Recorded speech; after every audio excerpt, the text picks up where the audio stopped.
मेटी, शतरंज के मूजिद को बादशाह मुंह मांगा इनाम क्यों न दे सका? क्या शतरंज सिर्फ ज़हीन लोगों का खेल होता? मेटू, जी हाँ, 64 खानों पर मुश्तमिल ये खेल ज़हीन लोगों का ही है। शतरंज इजाद करने वाला भी बेहद ज़हीन था। बादशाह को ये खेल बहुत पसंद आया।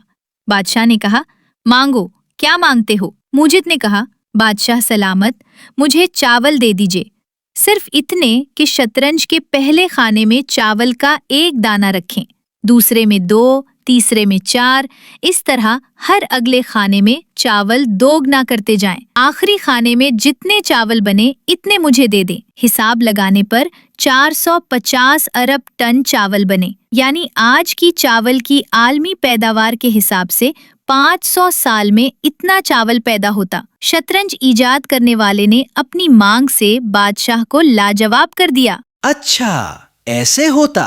जी हाँ, ऐसे ही होता। आपको शतरंज का कौन सा मोहरा पसंद है? वजीर, किला, घोड़ा या कोई और? अपना जवाब तफसील के साथ कमेंट सेक्शन में तहरीर करें। मीटू एंड मीटी की करारी बातें सुनने के लिए हमारे चैनल को लाइक, सब्सक्राइब और शेयर करें।